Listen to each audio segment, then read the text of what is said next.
रूस और यूक्रेन की जंग से एक सनसनीखेज खबर आ रही है। दक्षिण अफ्रीका के दौरे पर पहुंचे रूस के विदेश मंत्री सर्गेई लावरोव ने अमेरिका के साथ साथ यूरोपियन यूनियन के मुल्कों पर आरोप लगाया है।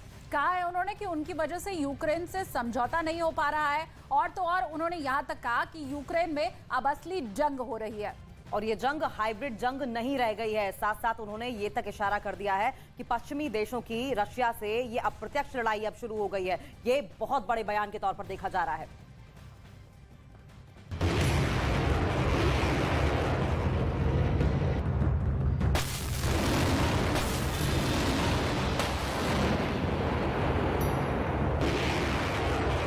मंगलवार को ठीक 11 महीने हो चुके हैं।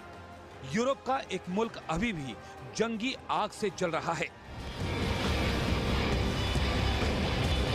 ये भाई अपना खुद का सुपरमार्केट बना के महीने का 10 लाख कमा रहे हैं। हाँ, सिर्फ पैसे वाले नहीं, आप भी कर सकते हैं।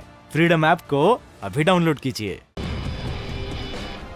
ऐसा लग रहा है जैसे ये कभी न खत्म होने वाली जंग है।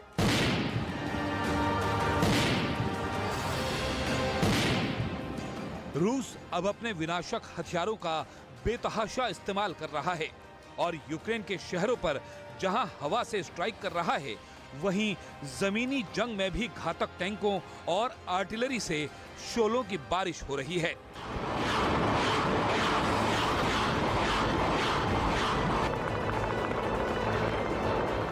वहीं यूक्रेन को पश्चिमी मुल्कों से लगातार मदद मिल रही है और जंग में एक के बाद एक और भी ज्यादा खतरनाक हथियारों की एंट्री हो रही है।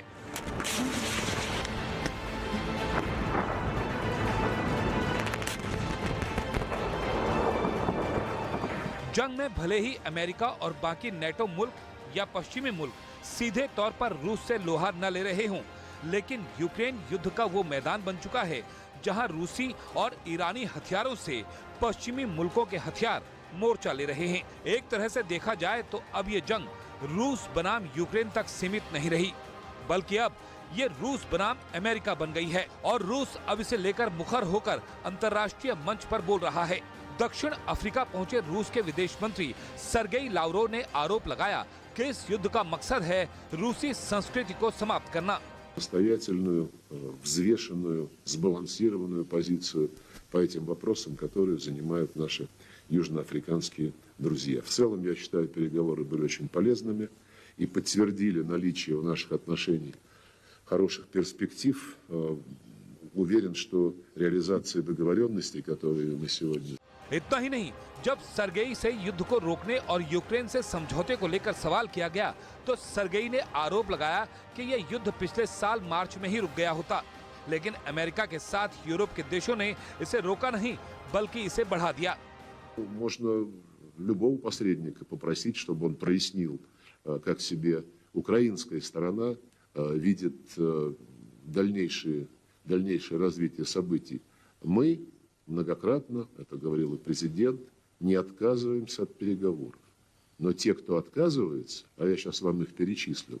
पिछले साल जंग शुरू होने के बाद यूक्रेन को मार्च महीने से ही अमेरिका समेत नेटो मुल्कों ने सामरिक साजो सामान भेजना शुरू कर दिया था, जो आज भी जारी है और उसी की बदौलत जेलेंस्की लगातार पुतिन से जंग के मैदान में मुकाबला कर रहे हैं।